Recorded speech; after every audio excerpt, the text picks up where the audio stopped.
Going Home. El portaaviones nuclear estadounidense USS Abraham Lincoln abandonó finalmente las costas de Irán y comenzó el regreso al puerto de San Diego en Estados Unidos. Después de 9 meses en el mar, sin escalas en ningún puerto, el periodo más largo en la historia de la Marina estadounidense, con su tripulación completamente extenuada, escasa comida, sin agua caliente durante semanas, inodoros rotos y múltiples reportes de intentos de suicidio entre sus marineros, el USS Lincoln aparece, según los propios medios de Estados Unidos, en una situación verdaderamente desesperante. En su reemplazo, el gobierno de Trump despachó al portaaviones USS Washington, el cual para esto debió abandonar su zona de despliegue habitual en el Pacífico, donde realizaba el control y el monitoreo de China, el principal enemigo de Estados Unidos a escala global. De esta manera, Estados Unidos a partir de ahora carece de presencia naval en el Pacífico por primera vez desde 1973, 53 años atrás. Muy buenas noches, muy buenas tardes y muy buenos días. Comenzamos la transmisión número 420 de Demoliendo Mitos Charlas. Muchas gracias por acompañarnos y recuerden ayudarnos con el pulgar arriba contra la censura. Censura, lamentablemente, una vez más presente en esta plataforma. Ayer, por cierto, cuando realizábamos la denuncia por la censura, por el cierre del canal de Enrique Refollo, el espía, perdón, el espía del telón digital, el espía del telón, efectivamente.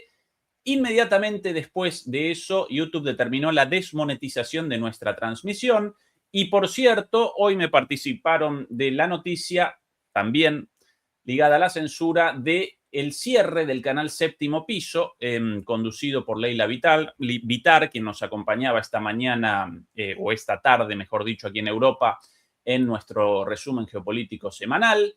Junto a esos canales, otros canales críticos también cerrados, censurados de distinta manera, con lo cual YouTube una vez más, o Google, el dueño de YouTube, una vez más en sus andanzas, censurando y determinando el cierre y el acallamiento de las voces críticas. Dicho todo esto, presento al querido Juan Antonio Aguilar desde Madrid, España. Juan Antonio, ¿qué tal todo por ahí? ¿Qué tal? Muy bien. Bueno, pues por seguir con tu comentario al respecto, ha caído también el canal Mundo Plus, ha caído también el canal Insurgentes e incluso el canal del director de cine Emir Kusturica, director de cine serbio. Tremendamente premiado y tremendamente censurado en estos momentos. Bueno, esto no nos debería causar sorpresa. Lo venimos anunciando desde hace mucho tiempo. La gente, nuestros seguidores en este y en otros canales, tienen que empezar a concienciarse de que en un momento determinado tendremos que ir a otra plataforma y pues tendrán que suscribirse, pues yo qué sé, 1 euro, 2 euros al mes, ¿sabes? Algo así, para poder sostener esto, porque van a ir a por todos nosotros. Es decir, ya lo vemos. Aquí lo incomprensible es que ninguna autoridad oficial decida actuar en defensa de derechos fundamentales como el de la libertad de expresión, reflejados en las constituciones de los países europeos y en la Carta de Derechos Europeos, y aquí nadie actúe contra estas corporaciones puramente explotadoras, que van nada más que a mantener un discurso muy determinado y ya está. Simultáneamente a toda esta campaña de censura, pues observamos aquí en España, por ejemplo, la campaña permanente contra el coronel Pedro Baños, o para colmo, el ataque a Rubén Gisbert, que más allá de las opiniones que cada uno pueda tener respecto a sus ideas o no, lo cierto es que le ha demandado el lobby sionista en España, una especie, ACON, es una especie de AIPAC a la española, e incluso ha recibido amenazas de muerte como esta que señala el propio Gisbert en este tuit, ¿no? En fin, ¿qué vamos a decir? Lo primero, eso. ¿Cómo permite el gobierno español que una empresa extranjera actúe contra, conculcando derechos fundamentales de ciudadanos españoles? O cómo lo permite Bruselas para todos los ciudadanos europeos. ¿Cómo permite el gobierno español que una presunta asociación como ACON, que es quien ampara a la señora Ayuso en la Comunidad de Madrid o al partido Vox, cómo permiten que este agente extranjero actúe de esta forma contra ciudadanos españoles?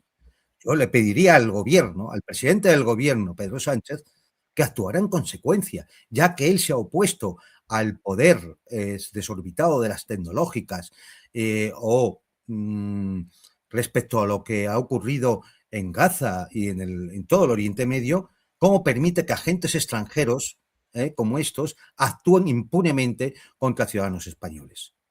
Es decir, lo lógico es que empezar a actuar ya contra esta gente. Es decir, no se puede permitir que sus enemigos políticos tengan la cobertura de este tipo de agentes. Finalmente, mi solidaridad con Enrique, compañero hace tiempo, y además miembro también del Instituto Español de Geopolítica, mi solidaridad con el resto de los canales censurados, mi solidaridad con Rubén Gisbert, con el coronel Baños, y simplemente decir que tomamos nota, que aquí no nos olvidamos de nada. Acompaño naturalmente la solidaridad con todos ellos, querido Juan Antonio, y aquí esto, yo no he enterado de esto hasta hace un ratito, gracias a Juan Antonio. Acá el relato de Rubén Gisbert, con quien, por cierto, yo carezco de relación, pero mi solidaridad absoluta para con él, naturalmente, porque acá no solo aparece el relato de una amenaza de muerte, sino de una situación de acoso y de amenazas en persona. Esta es la publicación de Gisbert hace unas horas, una cuenta en inglés recién creada, afincada en Afganistán, que se dedica como miembro de El Gorrión Depredador, una entidad de hacker del país mostrado ahí en la pantalla. Acaba de publicar una imagen de mi casa que, como sabéis, estoy reformando y cuya dirección no es pública ni está registrada en ningún organismo público o privado, con el mensaje de: parece que no va a terminar de reformar su casa. Alguien enviado a la casa de Rubén Gisbert para realizar una fotografía para después generar esta amenaza de muerte. Esto gravísimo, Juan Antonio. Esto es una cosa ya más allá de una publicación de algún loco, No. cualquier cosa. Bueno, pues a ver, si es de un tarado, no pasará nada. Si pasa, no saldrá gratis, ¿eh? Bueno, vamos a comenzar. Y por cierto, lo mismo, quiero remachar algo dicho hoy más temprano. Acá no aparece en cuestión el comulgar, ¿no? La coincidencia o la discrepancia con el canal de tal o cual, con las ideas de tal o cual. Acá aparece en discusión, o mejor dicho, en cuestionamiento, el derecho a la libertad de expresión y a que todos puedan presentar libremente sus voces y que después cada quien determine por cuenta propia. Claro. ¿Sí? Lo cual responde a las garantías más básicas del Estado de Derecho, de la democracia, de la soberanía, es que yo de los derechos civiles más básicos. Recuerdo, Ezequiel, cuando nos dijeron aquello de Internet por fin va a ser una garantía de la libertad de expresión para todo, porque no va a haber nunca cierre ni control de ningún Estado, ningún gobierno, ningún partido, ¿no? Bueno, pues ya hemos visto cómo, no es nuevo, ya viene pasando desde hace bastante tiempo, cómo cada vez van constriñendo más esas libertades fundamentales. Porque si no hay libertad de expresión, no hay democracia. Es decir, dejémonos de tonterías. Y si no hay democracia, se justifica la insurrección de cualquiera de sus formas. Y es así. Sí, naturalmente. Entonces, bueno, pues cúmplase la ley de agentes extranjeros, la Constitución, la Carta de Derechos Europeos, cúmplase. Es decir, es más, es que, sinceramente, desde un punto de vista ya hasta oportunista, no entiendo cómo el gobierno español no actúa. Porque es que esto le daría, no sé, le daría apoyo popular. Sí, cierto. En el caso de Argentina, Juan Antonio, el reclamo por la actuación del gobierno de Milei solo podría generar risas porque su Ya. propio gobierno participa activamente en la censura e incluso en operaciones de amedrentamiento de personas con opiniones críticas expresadas en Twitter y al día siguiente, en algunos casos, la policía en la puerta para, bueno, realizar conversaciones, charlas, no interrogatorios en el sentido a la vieja usanza, hasta ahí no pueden, pero sí una presencia amedrentadora, ¿no?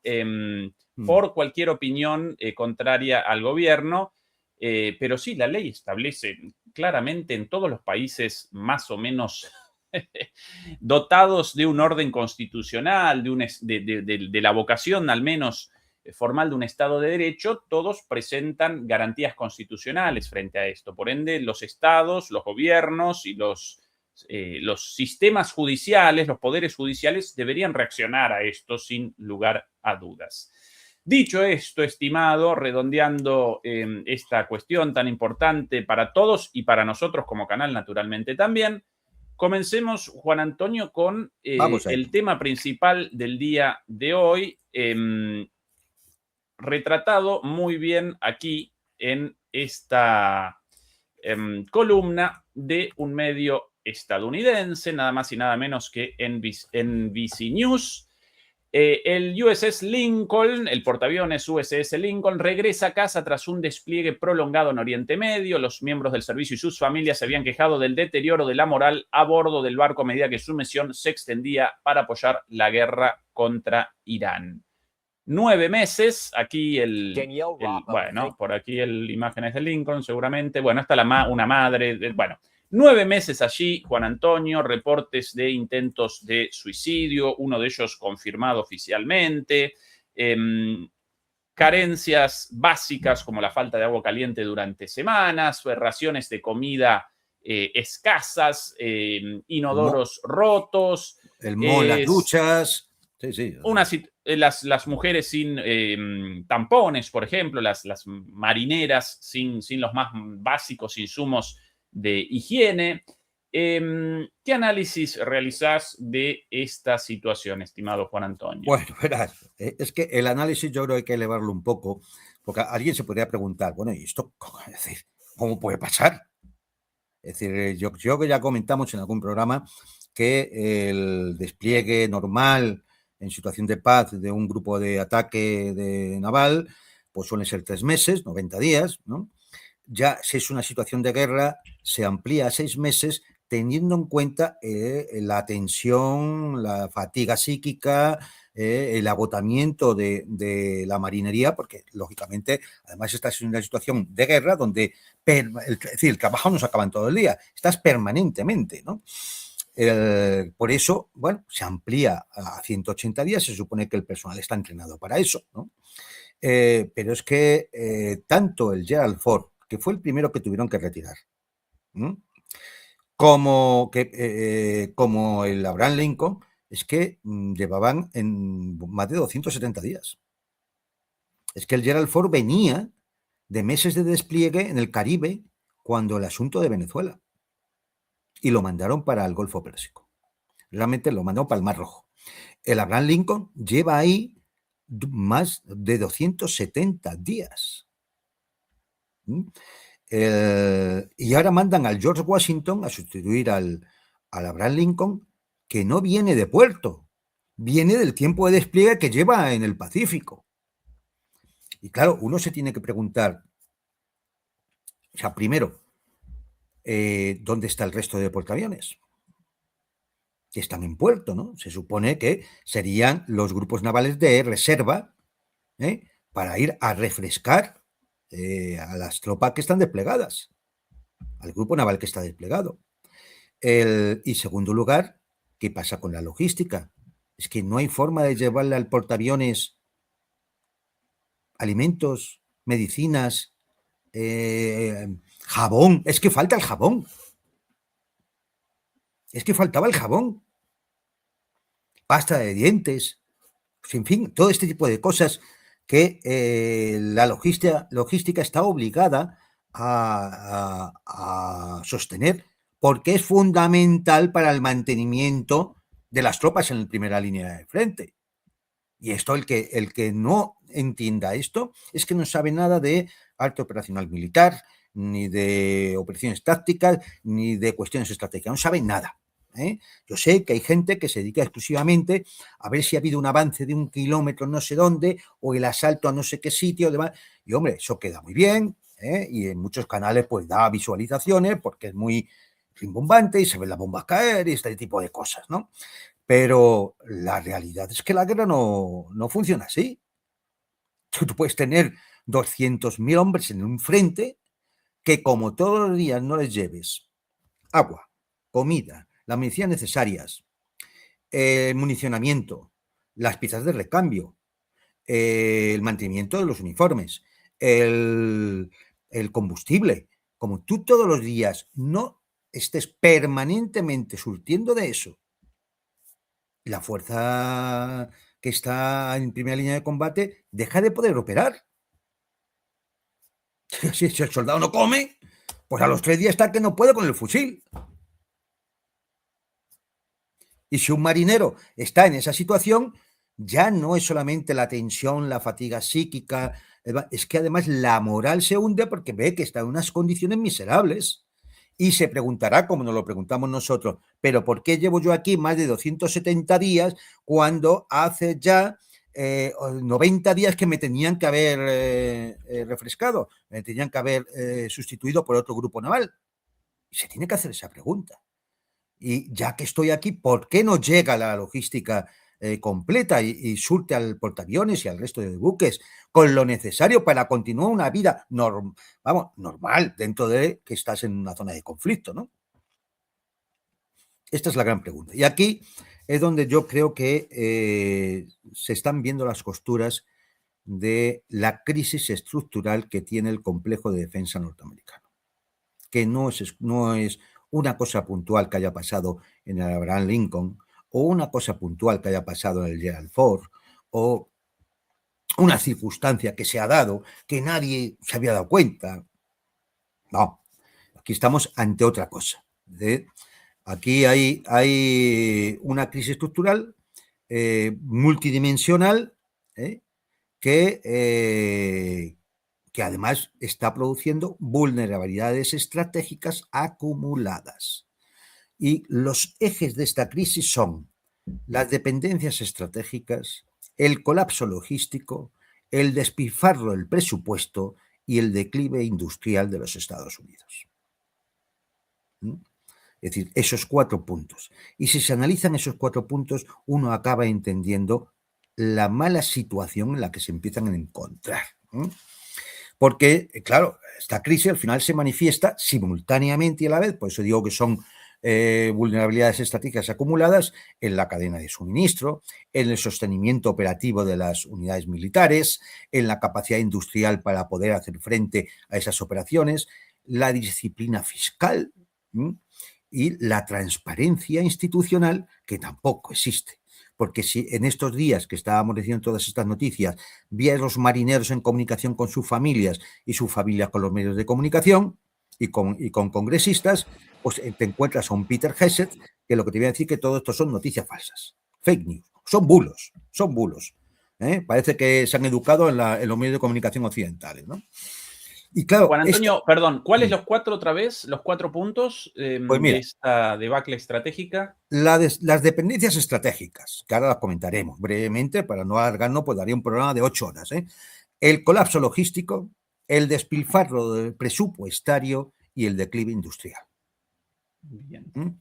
Esas 4 explican lo que ocurre en el tema de la Navy, de la flota naval, pero es que explica el por qué ahora mismo Estados Unidos es impotente de hacer nada en la situación con Irán. Tienen la misma aplicación. La misma. O porque ahora mismo, es decir, son incapaces incluso de mandarle una sola batería Patriot a Ucrania. Estamos viendo cómo los misiles rusos entran ya con absoluta facilidad por todos lados.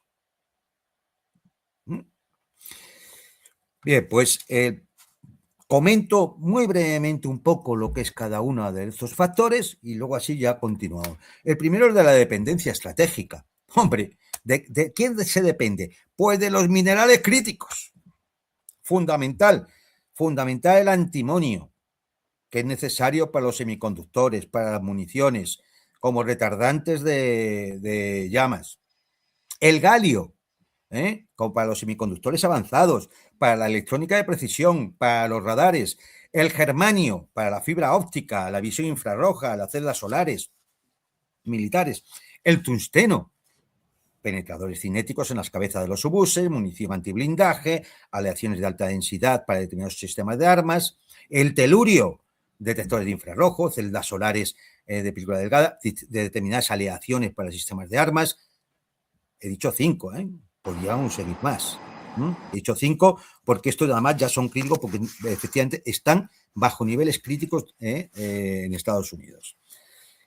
Para que se hagan una idea, más de 80.000 piezas de 1.900 sistemas de armas incorporan algunos de estos 5 minerales. 80.000 piezas de 1.900 sistemas de armas. Por ejemplo, los F-35.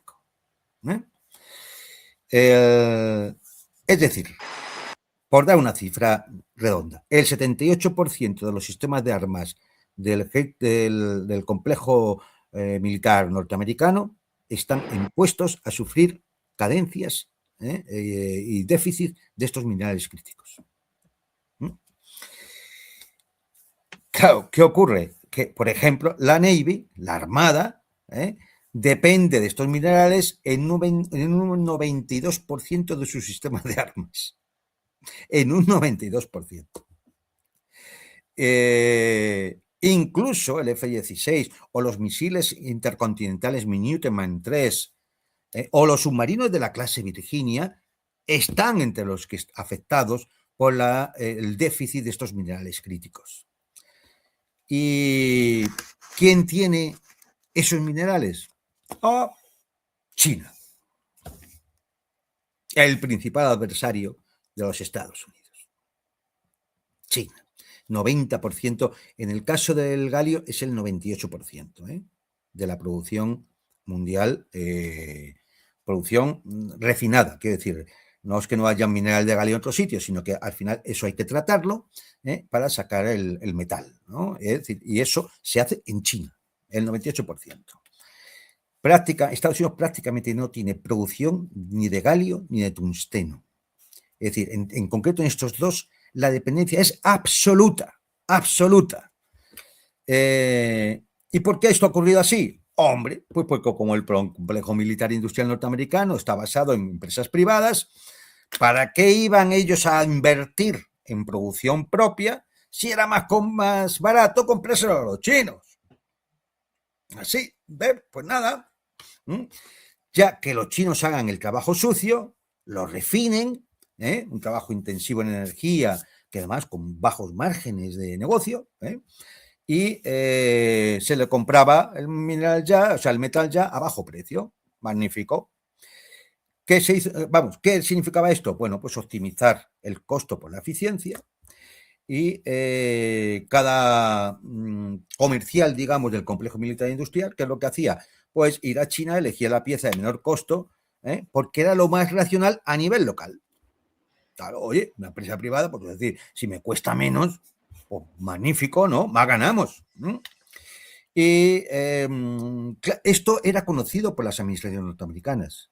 ¿Pero qué han hecho las administraciones norteamericanas? Bueno, es verdad, esto está pasando, pero mira, ya es un problema que lo resuelva la siguiente administración. Y así pasó de Clinton a Bush, de Bush a Obama, de Obama a Trump, de Trump a Biden, de Biden a Trump otra vez. Es decir, han ido continuamente en el mismo camino. Y bueno, pues claro, ¿qué significa esto? Que no hay planificación estratégica en el complejo militar industrial norteamericano. Y esto implica vulnerabilidades estratégicas, porque te dejan inferioridad de condiciones en el momento que hubiera un conflicto industrial prolongado, una guerra de desgaste. Estás muerto. Además, ya desde noviembre de 2025, China no vende estos minerales críticos a Estados Unidos, o sea, no solo a nadie que para empresas que puedan ser de doble uso, es decir, que se pueda utilizar el tungsteno para algo civil o que se pueda utilizar para alguna producción militar. Entonces, China no te lo vende. Y así están. Así están. Sí, es verdad que en Estados Unidos la administración Trump dice, vale, esto hay que volver a hacer una producción industrial. Se calcula un mínimo de 10 años, si es que tiene éxito. Si es que tiene éxito, 10 años. Bien, este es el primero de los factores. El segundo de los factores es la crisis logística, el colapso logístico. Bien, lo que hemos estado comentando con el Abraham Lincoln, ¿no? Bandejas de comida medio vacías, racionamiento de esa comida, colas para poder comer en los buques de guerra porque no hay ni siquiera posibilidad de hacer la comida para todos juntos, inodoros rotos, el moho en las duchas, lavadoras averiadas, falta de artículos básicos como el jabón, la pasta de dientes, lo que decías antes de los tampones para las chicas. Y bueno, pues esto no solo ocurría en Abraham Lincoln, también ocurría en el Trípoli, el USS Trípoli, que llevaba a los 4.000 marines. Y bueno, tensión en la moral, baja caída de la moral de combate y caída de la seguridad por problemas de salud mental, intentos de quitarse la vida, de saltar por el portaaviones. Oye, saltar de un portaaviones al agua es matarte, por la altura que tiene. Es matarte.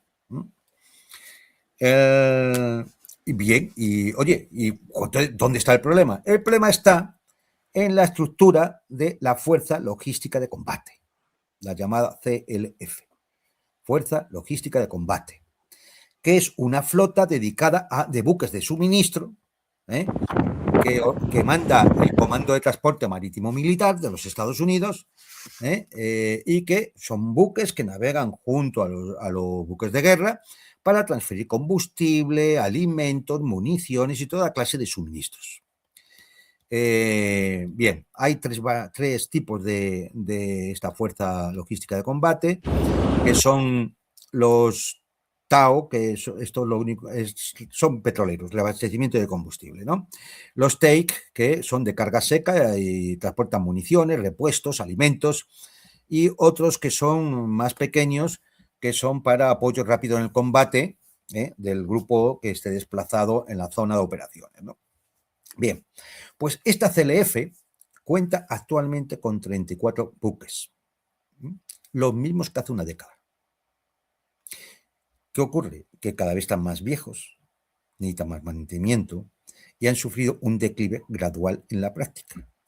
Y los buques más capaces ya eran tan viejos que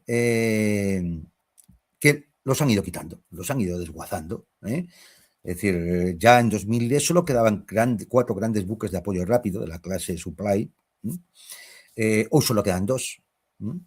Y claro, esto sí que representa un problema logístico, porque no hay posibilidad de abastecer a todo un grupo de combate, que eso sí ves el portaaviones, los destructores, los cruceros, el no sé qué, el submarino, ¿verdad?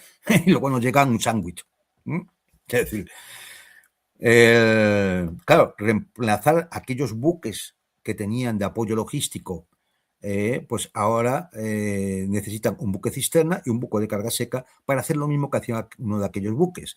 Con lo cual necesita 2 cascos, 2 tripulaciones, 2 horarios, y claro, reducir a la mitad la flota de apoyo rápido, pues hace que la logística colapse.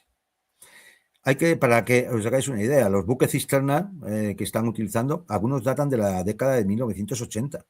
Estamos hablando de hace casi 50 años. 50 años. Y claro, se dice, entre los analistas norteamericanos, dice que se retiran más rápido de cómo se construyen los reemplazos. Es decir, que hay 34 buques ahora mismo, algunos muy viejos, y es que va a ir disminuyendo porque se tarda más en botar un nuevo buque que en ir retirando los viejos que ya están al borde de estar inoperativos, y cada vez suben más averías, necesitan mayor mantenimiento, etcétera, etcétera. Claro, si esto le sumas a esa deficiencia estructural, le sumas que el despliegue no está en el Mediterráneo, donde tiene muchos puertos, sino lo tienes en el mar Arábigo, donde te han dejado sin el puerto de Bahrein, y no tienes puertos cercanos realmente importantes, con capacidad suficiente, pues tienes un problema más grave todavía. Si además el despliegue lo haces muy prolongado, como ha ocurrido con el Abraham Lincoln, por ejemplo, pues eso actuó como un factor multiplicador. Y al final, pues, ¿qué tienes? Lo que hemos visto. El desastre que hemos visto. Una tripulación agotada, la escasez de lo más básico, la tensión y el colapso moral, la preocupación por la salud mental, y todo esto que hemos visto, ¿no? Perdón, Juan Antonio, aquí un reporte del New York Times en línea con tu análisis. Los problemas del portaaviones de la Armada están relacionados con los ataques a las bases estadounidenses al comienzo de la guerra. Diego García, una pequeña isla situada a 3.540 kilómetros del Golfo de Omán, se convirtió en el centro logístico de la Armada después de que Irán dañara la base en Bahrein. Yo acompañaría esto con la base de Qatar, las bases en Kuwait y demás. Todos los apoyos marinos, navales en la región cancelados y 3.500 kilómetros al centro de reabastecimiento más cercano. Así cualquiera con problemas. Claro, pues yo digo, si ya a los problemas que te digo que son estructurales le unes que el despliegue es en una zona donde encima o te han destruido o tienes muy lejos cualquier puerto que pueda servir, pues tú dime, no nos debe extrañar que ocurra lo que ha ocurrido, ¿no? Lo cual indica la debilidad, la crisis multidimensional que padece ahora mismo todo el complejo de defensa norteamericano. El tercer factor que decíamos, es decir, esto de el problema presupuestario y fiscal, vamos a ver. Uno dice aquí, ¿puede Estados Unidos en estos momentos realmente costearse la flota más costosa de su historia, más cara de su historia? Y uno tiene que recordar los anuncios, ¿no? 22 de diciembre, Trump presenta su nueva clase de acorazados, la clase Trump, como no podía ser menos, ¿no? El personaje. 15 buques previstos para entre 2028 y 2056. Coste, 275.000 millones de dólares. Esto ahora. Cuando se saque el primero, el coste ya se habrá disparado. Es decir, porque es lo que viene siendo habitual. Algo así como 23.000 millones de dólares cada buque. Es decir, lo que cuesta un portaaviones de la clase de Ford, del Gerald Ford. Sí, propulsión nuclear, 30.000 toneladas de desplazamiento, con misiles hipersónicos, láser, cañón de riel electromagnético, sistemas de armas que no están probados. O sea, misiles hipersónicos Estados Unidos no tiene, el láser todavía no está en funcionamiento, y mucho menos el cañón de riel electromagnético, que no se ha podido desplegar ni siquiera un prototipo. Bien. Bueno, pues esto se une un poco a otras veleidades, ¿no?, que ha habido de Trump, como la cúpula dorada esta antimisiles, o el avión de sexta generación, cosas de esto que, bueno, ¿qué vamos a decir? No hay dinero para ello. Son planes previstos para años vista, para años vista. Para que nos hagamos una idea, la flota existente tiene que tener ahora mismo 11 portaaviones operativos disponibles. Legalmente, la ley establece en Estados Unidos que el Departamento de Defensa, el Departamento de Guerra, tiene que tener disponibles operativos 11 portaaviones. Vale. Realmente de estos 11, primero no hay 11, hay 10. Porque el Nimitz está siendo desmantelado porque ya pasó su vida operativa hace mucho tiempo. Hace mucho tiempo. De hecho, se le alargó la vida varios años, porque no había 11. Es decir, si no, se quedaban sin 11. Ya no ha quedado más remedio que dejarlo en puerto para desguace. Y claro, ahora mismo no se cumple la ley. No hay 11, hay 10. Pero claro, estos 10 además tienen un ciclo de mantenimiento. Tienen ciclos de mantenimiento. Con lo cual nunca tienes los 10 tampoco. ¿Qué tienes? 4, 5. ¿Entienden ahora por qué hubo que, al retirar el George Bush, al retirar el Gerald Ford, al retirar el Abraham Lincoln, tienen que mandar al George Washington desde el Pacífico? Porque es que no hay mucho más, porque uno deben de dejar siempre en la costa este y otro en la costa oeste para la propia defensa del territorio norteamericano. No hay. Es decir, en la práctica están perdiendo el control de los océanos, que era parte fundamental de la geopolítica norteamericana. El presupuesto de defensa de este año, $1 billón. Vamos a redondear. Con una deuda pública que ya sabemos que es de $40 billones, de los cuales 32 billones están en manos del mercado, que en cualquier momento puede intentar quitárselos de encima. La deuda ya ha superado el 100% del PIB. El déficit proyectado para 2026 es de unos $2 billones. Con lo cual, magnífico. Es decir, los pagos de intereses ya es un 14% del todo el presupuesto. Es decir, magnífico, ¿no? Es decir, entonces, claro, para financiar toda esta flota nueva que necesitarían y toda esa estructura industrial que ahora comentaremos, ¿de dónde lo van a sacar?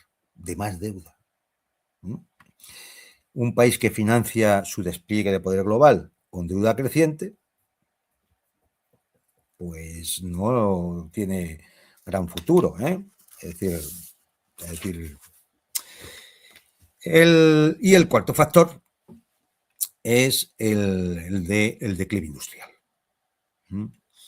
Es decir, un agotamiento estructural porque son muchos los analistas que observan objetivamente cómo están los sistemas de defensa norteamericanos. Severa crisis de fatiga del material, porque se hace viejo. Retrasos industriales, porque se ha hundido la capacidad industrial. Vulnerabilidad estratégica, porque no tiene acceso a materiales críticos. Y esto se refleja en un desgaste generalizado de la US Navy. Declive irreversible de toda la base de construcción naval, hasta el punto, como decíamos, del Nimitz, que se tenía que haber retirado para 2026, y creo que, bueno, aunque ya lo han mandado para atrás, querían mantener hasta marzo del 27, pero ¿por qué? Porque el que le sustituye, que es el John F. Kennedy, lleva años de demora, porque no hay capacidad industrial. Lo del Gerald Ford, la clase Gerald Ford de portaaviones, ni siquiera tienen definidas sus capacidades de combate. Los cazas F-35C, que son los de despegue vertical para estos portaaviones, no han sido desplegados de manera regular. Se han desplegado algunos, pero no están desplegados de manera regular. Van con un atraso también y con problemas técnicos acojonantes. Claro, ¿qué ocurre? Pues que cuando acaba la Guerra Fría, pues el complejo industrial naval norteamericano empieza a desguazarse en gran medida, porque ¿para qué necesitaban construir tantos barcos y cosas por el estilo, ¿no? Entonces, por ejemplo, hay casos paradigmáticos, ¿no? El George Washington, este que va ahora allí al Golfo Pérsico. Este, por ejemplo, ingresó en 2017 en puerto para revisión y carga nuclear. En puerto tenía que estar 4 años, porque cuando van a esa revisión y recarga nuclear, los portaaviones estos están 4 años en puerto. Bueno, 4 años teóricamente, porque el George Washington se tiró 6 años. 6 años en puerto. Es decir, fue devuelto al servicio en 2023 con 2 años de retraso. Claro, los que estén ahora en puerto en esta misma situación, eso no salen en un mes ni en 3 meses. Pueden tardar 2, 3, 5 años en salir. Es decir, en el fondo, ¿cuántos grupos de ataque de portaaviones tienen operativos? 2, 3, 4. Ahora mismo prácticamente el George Washington y alguno más que tengan en las costas norteamericanas. No hay más. Para que nos hagamos una idea, es decir, el hundimiento de los astilleros, de la capacidad de construir barcos que tiene ahora mismo el complejo militar norteamericano, ¿no? Para que nos hagamos una idea. China ya tiene la mayor flota del mundo en términos numéricos, no de tonelaje, pero sí numéricos. Más de 370 buques y submarinos, incluido 140 buques de combate de superficie. Y piensa llegar en 2030 a los 435 buques. La Armada norteamericana tiene 296 buques. A finales del año que viene se quedará en 283. Nos vamos viendo, es decir, las cifras. Es decir, casi va a doblar China en buques de superficie a Estados Unidos. Por último, decir algo del despilfarro, ¿no? El despilfarro de todo esto, ¿no? Como decíamos, presupuesto norteamericano de defensa, $1 billón. El año que viene se quiere aumentar a 1,5 billones. Bueno, pues para que se hagan una idea del chiringuito que tienen montado. En los presupuestos de defensa hay un montón de partidas bajo etiquetas burocráticas que no se sabe qué son. Por ejemplo, 32.600 millones de dólares para otras adquisiciones de la Fuerza Aérea. ¿Y eso qué es? Pues eso tendría que verlo una auditoría, ¿vale? Pero resulta que desde hace 8 años todas las auditorías al Pentágono fracasan, no se superan. Y a día de hoy el Pentágono no sabe cómo justificar 4,65 billones de dólares. O sea, el presupuesto de defensa de 5 años casi. Que se ha escapado, en algún cajón lo han dejado. Se ha perdido. Entonces van los auditores, allí nadie sabe nada del dinero, la auditoría, por lo tanto, no se puede cerrar, porque claro, no descuadran, las cuentas no están cuadradas. Porque han desaparecido ya en 8 años 4,65 billones de dólares, ¿no? Y todo esto además en medio de toda una serie de fracasos descomunales como los destructores de la clase Zumwalt, que iban a costar 1.500 millones cada unidad. Luego resulta que el coste real de cada unidad eran 10.000 millones. Claro, de los 32 destructores solo se fabricaron 3. Que por cierto, el primer año ya estaban oxidadas. Ya se oxidaban las quillas de los barcos. Tuvieron que ir a puerto. El F-35, hombre, pues de lo que iba a costar de 400 o 500 mil millones de dólares, se ha pasado a 2 billones. Es decir, y todavía no está plenamente operativo. El nuevo sistema de control GPS, este es magnífico, este no se lo pueden perder ustedes. Costo inicial, 4.500 millones de dólares. Costo final, 7.500 millones de dólares. Y fue cancelado el proyecto. Después de 16 años y 6.000 y pico millones de dólares tirados a la basura, el proyecto ha sido cancelado. Fábrica de artillería, munición de artillería, ¿no? Esta es una noticia que ha salido esta misma semana. O sea, una fábrica, coste de la fábrica de la inversión, 533 millones de dólares. La han cerrado. ¿Cuántos proyectiles de artillería ha sacado desde que se abrió la fábrica, creo que fue el año pasado, hasta hoy? 0. Ni un solo proyectil.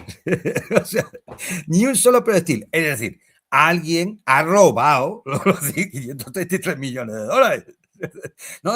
Si al final, claro, los 4,65 billones tienen que estar en algún sitio, ¿no? Bueno, pues claro, este despilfarro sistemático, es decir, Esto, es decir, es imposible de sostener. Es decir, es imposible de sostener. Y esto es un agujero negro, bueno, pues que al final estallará. ¿Y quién al final, dónde va todas las inversiones y los contratos de defensa? Fundamentalmente a 5 gigantes de la defensa, que reciben, observen, presupuesto de defensa, 1 billón, ¿vale?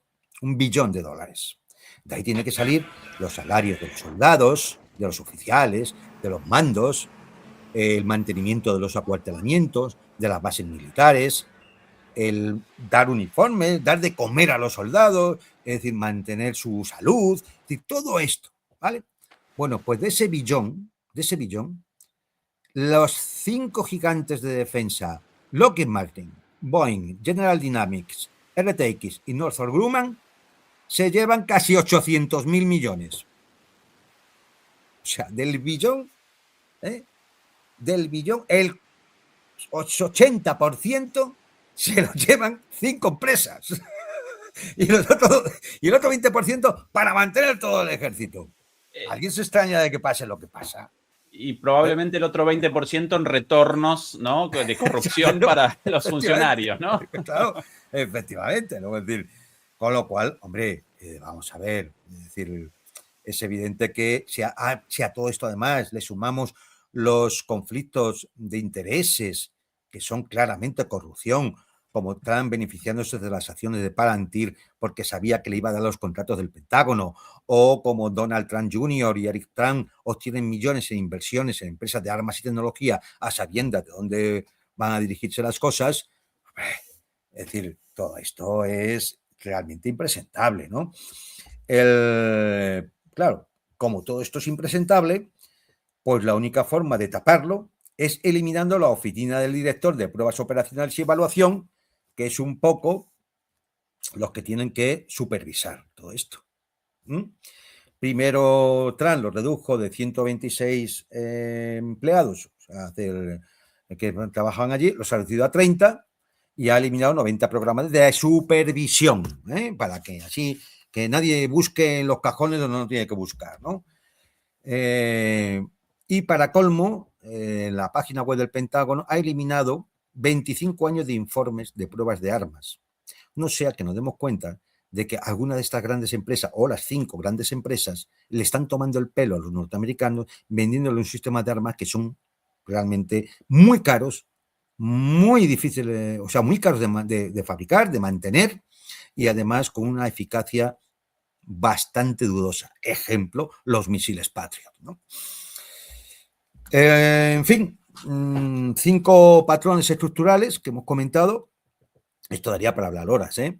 Es decir, y bueno, pues se prioriza el tema del costo sobre la capacidad de fortalecer la defensa, la negación institucional de aquí no pasa nada, ¿no? Es decir, se ignoran las advertencias, no se sabe dónde está el dinero, si los marinos se quejan son noticias falsas, etcétera, ¿no?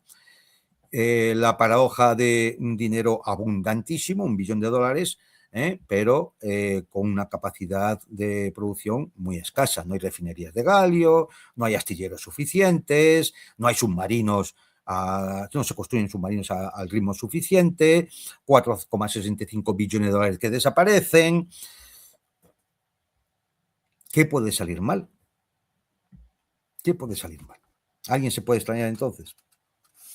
Pues no, pues esto lo que nos indica es que el complejo de defensa norteamericano enfrenta una crisis sistémica, es una crisis de gobernanza estratégica, por tanto va a tener implicaciones estratégicas, porque las fallas, estas 5 fallas estructurales van convergiendo y puede representar un punto de inflexión que define el fin de la era de superioridad militar estadounidense a medio plazo. Porque, claro, los adversarios, como es lógico y normal, van a aprovechar estas vulnerabilidades. Lo van a hacer. Lo que no sabemos es cuándo y cómo lo harán, pero que lo van a hacer, vamos, que nadie tenga la más mínima duda. Juan Antonio, acompañaba tus palabras y de alguna manera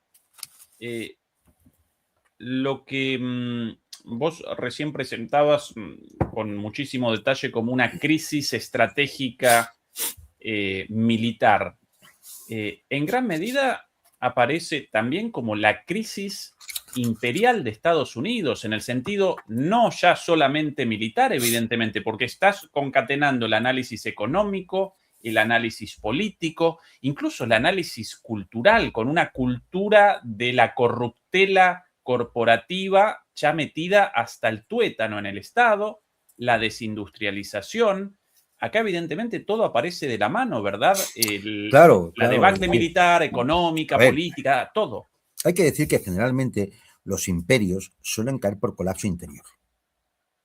Todo, prácticamente, si uno revisa en la historia, son muchos los ejemplos en los que vemos cómo el imperio realmente, uno puede hablar imperio romano, no, porque venían los bárbaros. ¿No? Los bárbaros, si el imperio está fuerte, los bárbaros no entran. O sea, así de claro. Es decir, es porque el imperio colapsa desde dentro. Los imperios suelen colapsar desde dentro. Y aquí empiezan a darse ya muchos síntomas de ese colapso.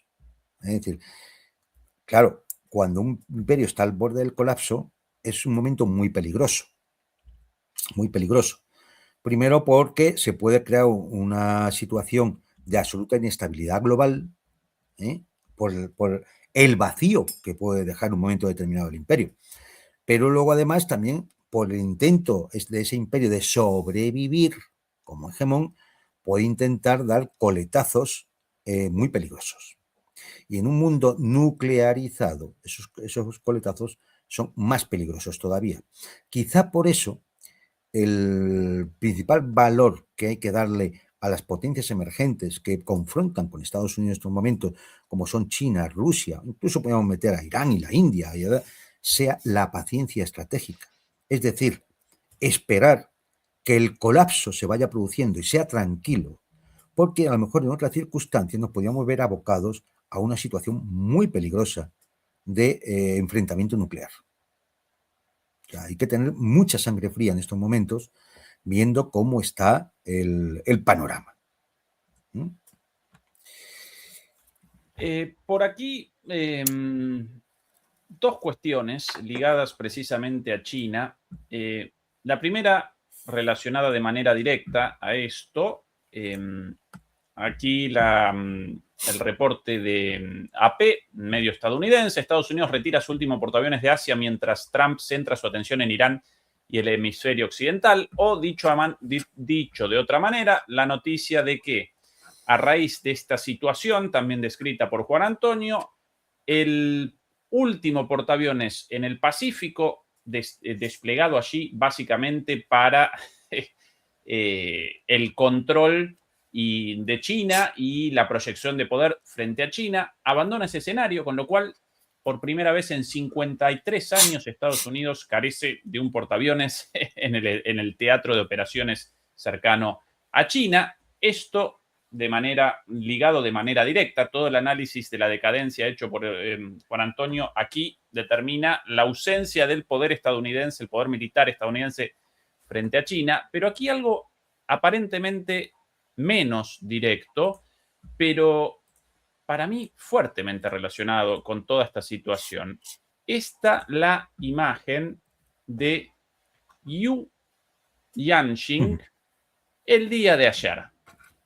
Este señor, el fundador de Evergrande, la empresa inmobiliaria más grande de China, en su momento responsable del desarrollo de millones de viviendas, mientras el modelo de desarrollo de endeudamiento, construcción, venta, reendeudamiento, construcción, venta, generaba beneficios para todos, para los compradores de casas, para el Estado chino, para la economía china y para estos empresarios naturalmente también, pero cuando ese modelo apareció en crisis y podía generar problemas para la economía china y para el mercado inmobiliario chino, el Estado chino, el Partido Comunista, determinó la caída de esta gente, abandonarlos y no protagonizar un rescate como en el caso de la crisis de Lehman Brothers, de las subprimes y después de la crisis de las deudas estatales en Europa, afectada a España en su momento también, Italia,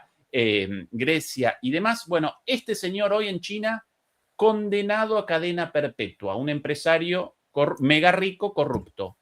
En Occidente, por el contrario, salvados los bancos en su momento y pagando el precio de la fiesta, el Estado y los contribuyentes y claro, la gente desahuciada. Esa es la gran diferencia de fondo, Juan Antonio, aparentemente.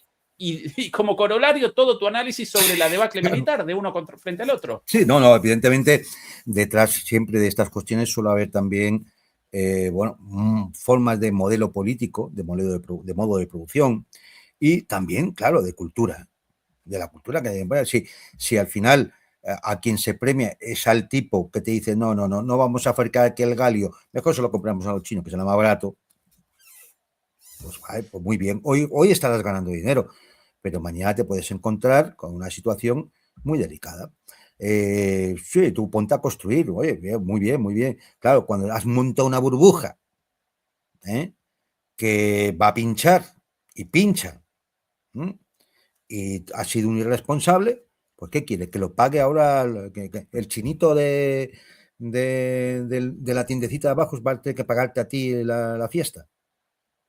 Claro, es decir, eso tiene consecuencias y exige responsabilidades. Pero eso en Occidente, es que en Occidente, cuanto más robes, más alto llegas.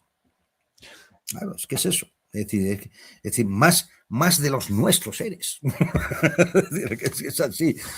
En fin, pero vamos, es decir, por insistir un poco en la cuestión económica, ya que has sacado el tema del modelo chino, esta semana, es decir, y lo hemos comentado antes con el tema de las fallas estructurales del complejo militar industrial norteamericano, bueno, pues la deuda pública norteamericana los 40 billones de dólares. 4 meses antes de lo previsto. Que aquí es donde está el punto crítico. Porque que se iba a llegar a los 40 millones, lo veía cualquiera que viera la curva. Ese gráfico que has puesto antes, Ezequiel, uno ve la curva ascendente e irremediablemente tienes claro que se va a llevar a los 40 millones, ¿no? Eso está claro. Uno ve la curva y dice, no hay tu tía, se va a llegar. La cuestión no es que se vaya a llegar, que eso se da por hecho, sino que se llegue 4 meses antes. Es decir, que el endeudamiento es creciente. Eso es lo que significa que la pendiente de la curva se acelere. Al parecer, en Estados Unidos hay un límite legal a la deuda, 41,1 billones. Si seguimos así, a principios del próximo año, es decir, como quien dice, dentro de 5 meses, se llegará a ese límite legal. ¿Qué van a hacer después? No lo sé, dependerá de las elecciones de medio término, ¿no? Déficit anual, más de 2 billones.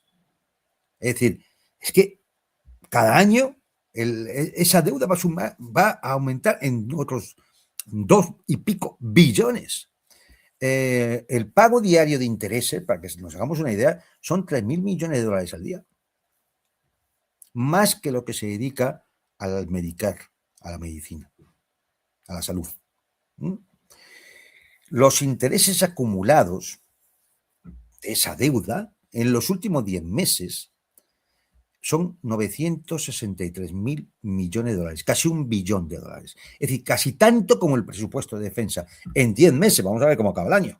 Los intereses de la deuda.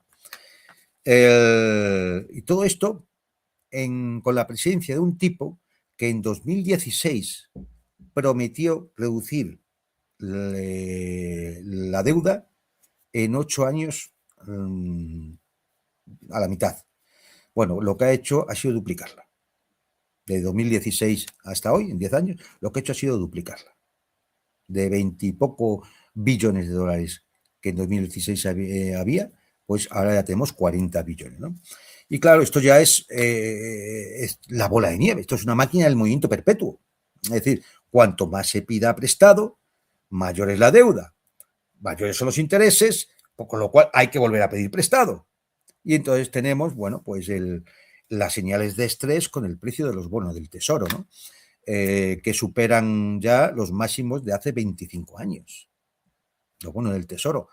hasta el punto de que, bueno, ya los inversores empiezan a mosquearse. Empiezan a decir que esto no está bien, ¿no? Y el otro día, solo en un día, 20.000 millones de bonos del Tesoro en el mercado norteamericano, ¿eh? Intentaron venderse como fuera, ¿eh?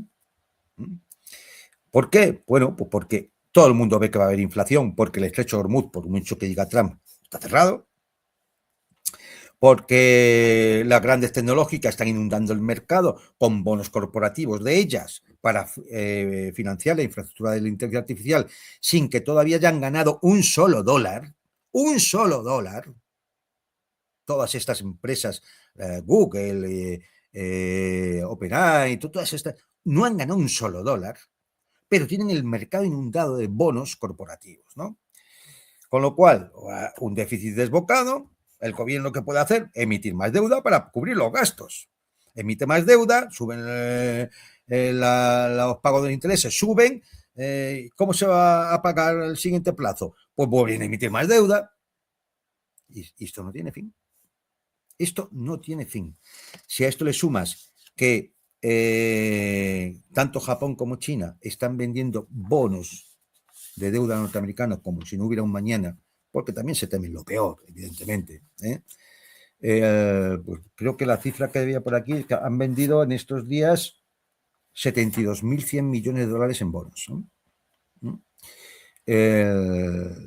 Tampoco hay entrada neta de capital extranjero en la economía norteamericana. Ha pasado en un solo mes de 56.600 millones a 6.800 millones. Chico, pues, decir, ¿y qué se le ocurre a Scott Bessent? Pues duplicar las recompras de bonos a largo plazo. Es decir, los bonos que vencen ahora, que son a 2 años o a 5 años, vencen ahora, lo que hago es recomprarlos como bonos a 30 años. Con lo cual le lanzo la deuda, para adelante, patadón al balón, hacia adelante. Claro, esto, a ver, esto es pan para hoy, hambre para mañana, ¿no? Vamos a ver cómo van a poder resolver esta cuestión. Pero es evidente que hay una contradicción fatal. Es decir, que tú no puedes utilizar el dólar como arma geopolítica y luego pedirle a aquellos a los que estás agrediendo con el dólar que te compren los bonos de la deuda en dólares. Claro, no puede ser. ¿A quién se le ocurre eso? Es una administración absolutamente enloquecida o desesperada o las dos cosas. Pero eso es imposible. Dos elementos más para el análisis, una vez más, sobre la situación militar estadounidense. Aquí una publicación del USNI, bueno, no lo está presentando, esta que tenemos aquí. Esto lo sucedido hace unos días. El USS Benfold, este destructor, quedó varado en el mar de China Meridional durante 4 días tras una avería mecánica. El Benfold sufrió una avería técnica que provocó una pérdida de energía el mes pasado, según declaró el comandante, Comer, portavoz de la flota.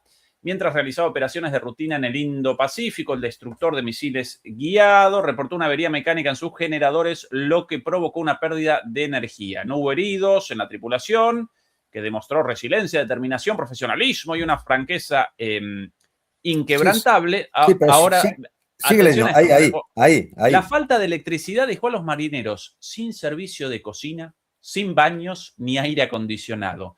El agua potable también se vio afectada, según el propio comandante Cormer. No respondió a la pregunta sobre cómo gestionaban los marineros los residuos. Dicho de otra manera, el pis y la caca, entre otras cosas. 4 días así, además, sin electricidad, 4 días zozobrando en alta mar, Juan Antonio. Ningún chiste eso. A ver, los buques van equipos de mantenimiento.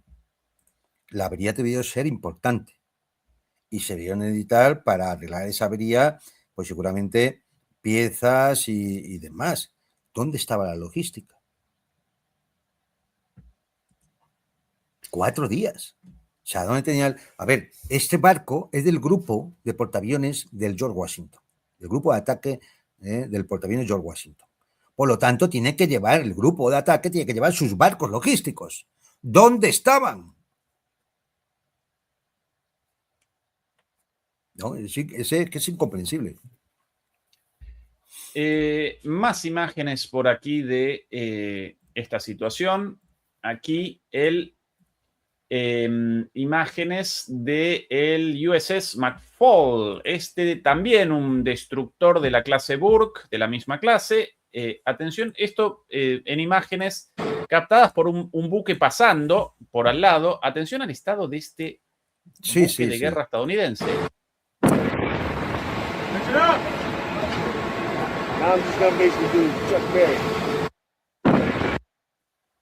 El aspecto es deplorable. Deplorable, pero de esos pesqueros ahí perdidos, varados por ahí años en un muelle, así. Además, es que eso, claro, es decir, cuando los buques están más tiempo de la cuenta en alta mar, el agua marina es muy fastidiosa y además los animalitos marinos que se pegan a la quilla del barco. El agua marina, digo, oxida en exceso, tiene muchas sales, es decir, deteriora mucho. Es decir, al final esos barcos tienen que ir a dique seco y ser reparados en profundidad. Y claro, es que no hay. Cuando tú tienes al grupo de ataque de portaaviones, lo tienes 300 días casi en alta mar, pues que es claro, es que cuando tengas que retirar al grupo, es que está para meterlo entero a todos en el dique seco.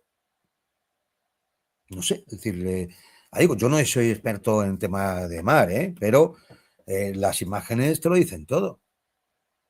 Es decir, ese buque, para estar así la quilla, hombre, pues no está de que lleve 2 meses ahí en alta mar, lleva más tiempo o mucho tiempo que, aunque haya ido a puerto, no le han dado el lavado de cara, el repaso, el mantenimiento y demás. Esa es la sensación que da, al menos. En este contexto, Juan Antonio, ¿cuán creíble la declaración de Marjorie Taylor Greene, hasta hace poco una de las principales patrocinadoras de Trump y del MAGA, respecto a que en las reuniones del alto mando estadounidense con Trump estarían deliberando sobre la posibilidad del uso de armas nucleares en Irán frente al desastre estratégico allí? A ver, conociendo el personal que hay ahora mismo en la Casa Blanca, estoy completamente convencido de que esto lo han hablado.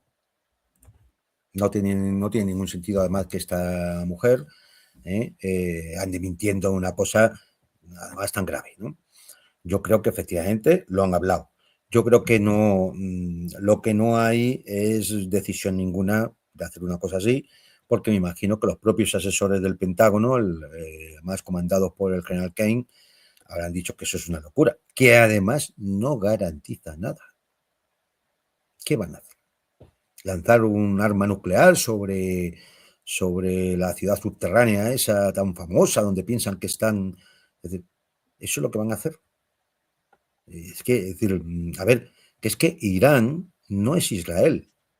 En Israel un arma nuclear haría mucho daño porque no tiene superficie suficiente. Pero Irán te la puede aguantar. Y ante el mundo, ¿cómo quedas? Como quedaste ya en el 45, ¿no? Lo que pasa es que entonces no nos dimos cuenta. Bueno, no estábamos ninguno, ¿no? Pero sí, en aquel momento no se dieron cuenta, porque era una guerra que se acababa. Pero, hombre, es decir, yo creo que, ahora, conociéndolo, seguro que lo han hablado, vamos, o sea, yo me imagino una escena del doctor Stankelov, es decir, el teléfono rojo, volamos hacia Moscú, es decir, la famosa película de la Guerra Fría, ¿no? Pero me veo con una Sellers, escena... con Peter Sellers. Sí, con Peter Sellers, efectivamente. Me imagino claramente una escena de ese tipo. Viendo los personajes, uno ve a Scott Bessel y a su marido, ve a Peter Hegseth, ve a Marco Rubio y ve a Donald Trump y dice, claro, que esto, vamos, que han hablado de armas nucleares y porque no tienen el rayo de la muerte, ¿no? Es decir, pues, vamos, seguro. Pero esto indica una cosa, ¿eh? Cuando has ganado, y además, cuando has ganado ya tantas veces en los últimos 100 días, que has ganado ya un montón de veces. No puedes estar amenazando con la escalada porque estás negando la victoria que estás diciendo que has tenido por otro lado. Si tú dices que ya has ganado, que Irán está hundido, que su moneda está acabada, que etcétera, etcétera, etcétera, las mamarrachadas que sueltan estos tipos todos los días, luego no puedes decir que si no hacen caso, pues que se atengan a las consecuencias. No, si tú amenazas de nuevo con una escalada para que te hagan caso, entonces que estás negando la victoria que dices que has tenido por un montón de veces ya. Claro, no tiene mayor sentido, ¿no? Si está siendo derrotado un Irán de forma contundente, si el estrecho de Hormuz ya es un estrecho estadounidense que nos pertenece, que hay un control total, si el bloqueo naval es total y asfixiante, pues entonces no necesita ninguna campaña de sanciones, ¿no? Sin precedentes, como la que ha anunciado Scott Bessent, el día D económico. Si es así, no se necesita amenazar con nuevos bombardeos para abrir un estrecho que ya dice que ya lo posees, que ya lo controlas. ¿Cuál es la realidad? La realidad de los hechos. Que si estás amenazando es porque no has ganado. Si estás con una campaña de sanciones es porque no es capaz de derrotar militarmente a Irán. Y ahora tiras de las sanciones. Sanciones que no van a tener ningún resultado, porque para que tuvieran resultado tendrías que sancionar a los bancos chinos, porque Irán vende su petróleo a China y lo vende en yuanes a través del sistema CIPS chino. No pasa ni por SWIFT ni se venden dólares. Con lo cual, ¿qué vas a hacer? ¿Qué vas a hacer? Lo único que podrías hacer es sancionar a los bancos chinos. Venga, si hay lo que hay que tener, empieza a sancionar a bancos chinos, empieza a sancionar a empresas chinas. Venga, a ver dónde acabamos. Es que, a ver, los hechos son tozudos. Y cuando uno pone los hechos y los va relacionando, como si hiciéramos un gráfico, es decir, va relacionando con flechitas, ¿no? Uno se da cuenta de cuál es la situación real. Y las declaraciones pues van quedando en evidencia. O sea, una deuda pública de 40 billones de dólares. La reserva estratégica de petróleo, agotamiento continuo. Ya están en menos de 170 millones de barriles de reservas estratégicas. ¿Pero dónde van? Una inflación creciente, tipos de interés al alza, con lo cual te estás metiendo tú solo en una recesión económica a 3 meses de unas elecciones de medio término, y estás diciendo que, bueno, es decir, el estrecho de Hormuz es nuestro. Es ridículo.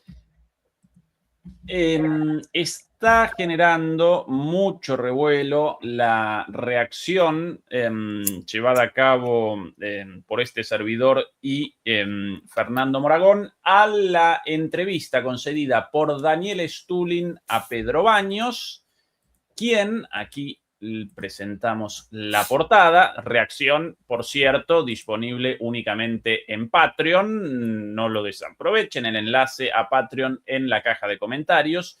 Quien, Daniel Stulin, caracterizó a Putin nada más y nada menos que como a un traidor a la patria, un miembro de Shabab Lubavitch, y vaticinó la disolución de Rusia. Juan Antonio, escucha, más allá del personaje de Daniel Stulin y de todas estas grandilocuentes afirmaciones. No he escuchado el programa de Stulin. Yo creo que quien conozca un poco a Stulin, yo creo que él reacciona personalmente a temas porque le han fastidiado, como reaccionó contra Venezuela porque se tuvo que ir de allí, reaccionó contra Rusia porque se tuvo que ir de RT, y viene anunciando esto desde hace mucho tiempo. Los que solemos ir a Rusia, por ejemplo Fernando, o yo y otros compañeros que visitamos Rusia habitualmente, todos los años, más de una y más de 2 veces, pues chico, yo no sé de dónde percibe él, bajo qué extraña información le llega de algo que no se ve objetivamente en la calle, ni cuando hablas con la gente. Y ya, hombre, lo de la secta esta de Lubavitch, no sé. Si Putin se reúne con la comunidad musulmana, se reúne con la comunidad judía, se reúne con la comunidad ortodoxa, con los budistas, todos tienen la atención del Kremlin por consideración. La comunidad judía, que esta secta no es mayoritaria entre los judíos rusos, que por otro lado ya no quedan tantos como los que había, porque 2 millones de esos judíos se fueron a Israel. Y, hombre, cuando se llama traidor a alguien, se supone que es porque trabaja para otros. Claro, aquí trabaja ¿para quién? ¿Para Israel? ¿Para los Estados Unidos? ¿Para Bruselas? ¿Para quién trabaja? Es que, claro, son preguntas que yo creo que cuando surgen teorías así, que, oye, que eso es muy legítimo que cada uno tenga las hipótesis y las teorías que quiera, pero, hombre, hay que intentar contrastarla con los hechos, ¿no? Al menos, de momento, desde que Stulin lleva diciendo que Rusia va fatal y que esto va a acabar fatal, al menos de momento, a día de hoy, todavía eso no se ve. Sí, no sé si dentro de 5, 10, 15 o 20 años. En la charla, después de abandonar la espuma de estas afirmaciones grandilocuentes y muy vendibles, muy marketineras, sin lugar a dudas, después presenta argumentos en línea con los de Karaganov. Stulin, una persona inteligente, por ende, por un lado, este espectáculo, este show, después en su análisis el más serio, pero entre otras cosas presenta una perspectiva muy interesante respecto a China. Para él, China está realizando, sí, exactamente, realizando una utilización espuria de Rusia, lo está posicionando como enemigo de Estados Unidos, para que realice el trabajo sucio antes de abandonarlo de una patada, ¿no? Esa es la posición de Stulin respecto a China. Yo no participo de eso, pero... No, pero es que el tema es de dónde sale eso. Sí. ¿Se lo ha contado Xi Jinping? No se lo ha contado Xi Jinping. Es decir, pensar que es que la cúpula rusa está dependiente de una secta judía, sionista. Vamos a ver. Si el régimen sionista por excelencia aquí es Kiev, ese es el régimen sionista. Es decir, y por tanto, Israel está ayudando a Kiev. Sí, ¿cómo? Es decir, a ver, ¿cómo encajan ahí las piezas? No encajan. Las cosas que él, que suele hacer lecturas muy conceptuales y demás, pues intente que encajen como sea, ¿no? Pero en los hechos no encajan. Y efectivamente, él tiene una posición, como tienen algunos, pues muy de, China nos va a engañar, nos está utilizando. Claro, esa es la posición de él. Y si te vas, entonces, si tienes una política más pro-occidental, entonces, Estados Unidos nos está engañando. Aquí, quien sabemos que ha engañado ha sido Trump con el espíritu de Anchor Lake, en Alaska. Ese sí que sabemos que ha engañado. Quien sabemos que ha mentido a Rusia permanentemente desde 1990 han sido los países de la OTAN, incluido Estados Unidos. Eso sí que han mentido. Han mentido hasta el punto de llevar la OTAN a las fronteras de Rusia. Que China o India pues aprovechen comercialmente una situación para conseguir una rebaja mayor en el precio del gas o del petróleo. Bueno, pues como puede hacer Rusia en un momento determinado, si tiene que entregarle determinados sistemas de armas a India, pues no se los va a dejar baratos, claro, si lo necesita, pues lo va a cobrar. O la instalación de centrales nucleares o cosas por el estilo.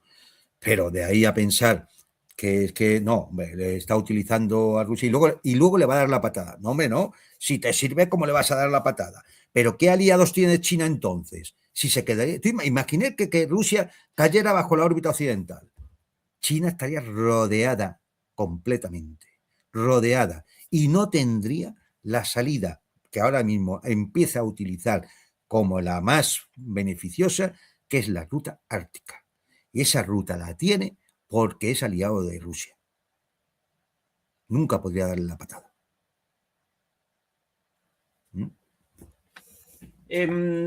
Por aquí la portada de nuestra transmisión de hoy por, bueno, mejor, más bonito, así. esta la portada de nuestra transmisión de esta tarde del resumen geopolítico semanal. Comenzamos todos los viernes a las 3 de la tarde del horario europeo, 10 de la mañana de América del Sur y 8 de la mañana de América del Norte, México, allí. El resumen geopolítico, donde presentamos un recuento de las principales noticias de la geopolítica y la geoeconomía global. Realizamos también análisis, pero por sobre todas las cosas recapitulamos lo sucedido, lo cual realmente genera mucho sentido, ayuda mucho, porque en el trajín de hecho tras hecho tras hecho, y nosotros presentamos todo cotidianamente, bueno, abandonamos a menudo los hilos rojos, la relación entre las cosas. Este resumen una vez a la semana, en una hora nada más, llevado a cabo por Leila Vitar de manera magistral, verdaderamente nos ayuda a conceptualizar el sentido de las cosas. No lo desaprovechen. La última emisión de hace algunas horas, ahí abajo, quien quiera, en una horita, la geopolítica de la semana, ahí el enlace en nuestro canal. Yo quería aprovechar Juan Antonio, adelante. Como estás en Berlín, plantear una cuestión. El 6 de septiembre se celebran elecciones parlamentarias en Sajonia-Anhalt. Parece ser que el AfD, Alternativa por Alemania, tiene una perspectiva de voto del 42%. Si esto fuera así, una victoria de la AfD allí podría por primera vez crear una situación en la que se vieran gobernando solos en un Länder alemán, ¿no? Es decir, más cuando efectivamente estos mismos días creo que AfD ha exigido la dimisión de Waag, de propio Merz, es decir, un enfrentamiento político ya completamente abierto con la CDU. Además, AfD sabe que apoya la instauración de la cooperación energética con Rusia, que también se elimine la financiación a Ucrania. Es decir, tú que estás allí, ¿eso cómo lo ves? Bueno, en principio podríamos presenciar el primer gobierno provincial de un Bundesland, de un Estado federal, el AfD, ciertamente en una provincia, en un Bundesland del este, sin el poder político de Baviera, de las provincias del sur o del oeste, naturalmente. Las discusiones en este momento, Juan Antonio, aparecen ligadas a la eventual prohibición de la AfD para las elecciones. Ahora, pero de verdad, con un 42% de los votos. ¿Van a realizar ese salto al vacío de la prohibición de un partido con esa cantidad de votos?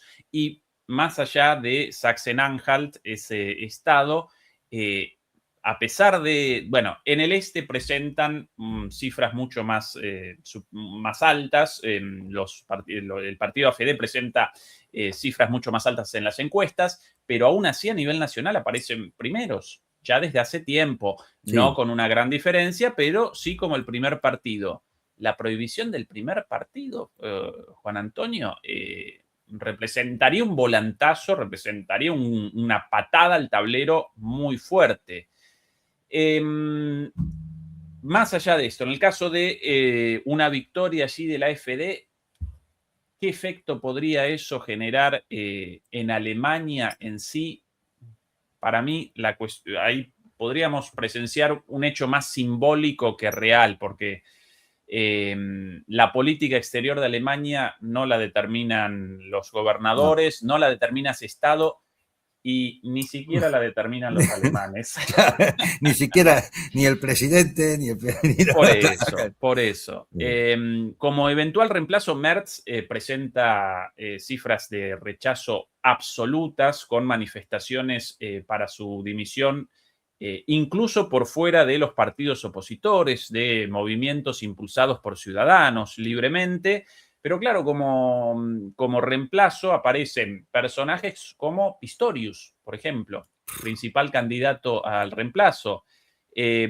Otros de la misma calaña, incluso más guerreristas y más otanistas que el propio Merz.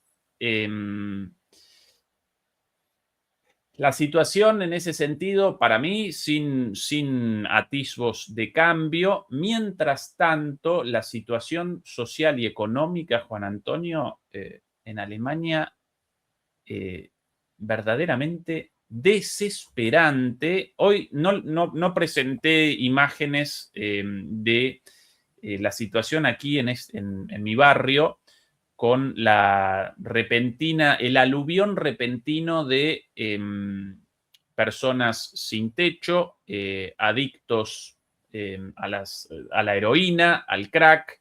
De repente uno no puede abandonar su casa por la noche por el peligro. Todo el tiempo la policía realizando intervenciones por llamados de emergencia, por ataques a cuchillazos e incluso con armas de fuego. El otro día, yo caminando por la calle, una señora completamente drogada, desnuda completamente, prostitución, jeringas vacías entre los juegos, ¿no? Los areneros, como los llamamos en Argentina, los juegos para niños.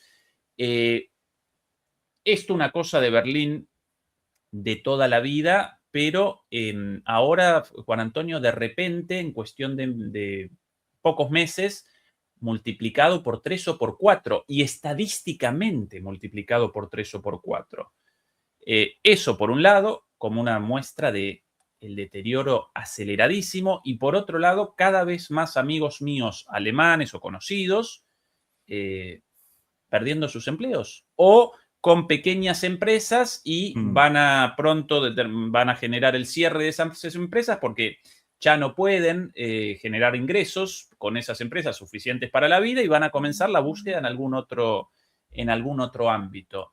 La decadencia aquí, Juan Antonio, a una velocidad asombrosa, escalofriante. La victoria de una AfD en un Länder o de otro partido como el de Wagenknecht o cualquiera, sí. Sí, es decir, no sería un revulsivo para que la gente perdiera el miedo, se sacaría el tabú y decidiera que habría que cambiar ya toda la clase política que está ahora. Porque es decir, es el único interés que puede tener, que bueno, haya cada vez más gente que ya no le dé miedo o temor no sé, es decir, y pueda decir votar ya distinto a lo que se ha venido votando, oye, desde el final de la Segunda Guerra Mundial, porque es que están los mismos siempre. Yo tan escéptico, Juan Antonio, y por otro lado, yo convencido de que la AfD en el gobierno protagonizaría un giro muy parecido al de Giorgia Meloni en Italia.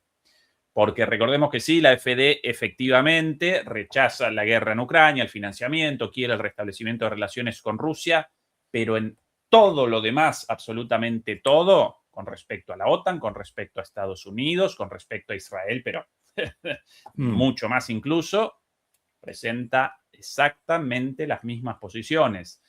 Por ahí había aparecido Wagenknecht en su momento con una propuesta interesante, pero cometieron fraude contra ella directamente. Ella con el 5% obtenido y contabilizaron 4.98 o 99, y cuando querían realizar el recuento, los propios legisladores metidos, gracias a que su partido fue rechazado del Parlamento, esos legisladores determinaron que no fuera realizado el recuento. Yo muy escéptico, muy pesimista, Juan Antonio. Para mí, Alemania encaminada a la guerra, y esto prácticamente inevitable. Pero bueno, ojalá la gente reaccione en algún momento. No genera esa sensación, por lo menos ese es mi punto de vista. Bueno. Pues nada, de todas maneras, si alguien quiere leer algún artículo más sobre el tema de la cuestión en Alemania, en el Cintal nuestro, en Soberanía, sobre Dignity, luego si pones la dirección, pues... El enlace ya abajo lo presento en pantalla. Esto en inglés, por aquí esta versión en español. Aquí. Por Soberano, Política y Cambios Globales. Muy interesantes los artículos aquí, incluidos los de Juan Antonio. Hoy, Juan Antonio, una situación... Ay, perdón, esta porquería de plataforma. Un segundo. En mi pantalla mostrando esto, efectivamente. Ahora sí. El portal soberanía.com.br, Poder Soberano, Política y Cambios Globales. Ahora sí, ¿no? En pantalla, sí. Perfecto. Hoy, Juan Antonio, yo en el parque con mi hijo y una situación, bueno, graciosa, pero de alguna manera simbólica. Pasando el tranvía recubierto con publicidad. En Argentina lo llaman ploteado, porque eso lo llaman plotear. Estas calcomanías gigantes puestas en los autobuses, bueno, el tranvía completamente recubierto de propaganda de la Bundeswehr. Alístate, sé parte de un proyecto más grande que tú mismo, con, bueno, la propaganda de guerra habitual. Eso, el tranvía. Las estaciones de los autobuses, ¿no? Los refugios, con propaganda de lo mismo, de la guerra, y después un muchacho pasando comiendo lo que aquí llaman döner, porque acá lo llaman con el nombre turco, en otros países lo llaman kebab, ¿sí? Con el nombre árabe, estos sándwiches con carne, ¿no? De una espada, sí. Bueno. El papelito, de alguna manera el sobre en el cual acomodan el pan, ¿no? En el cual posicionan el pan con la comida dentro, ese papelito también con propaganda, ¿no? De alistamiento al ejército. Qué mal estamos. Para hacer eso es que la cosa no va muy bien.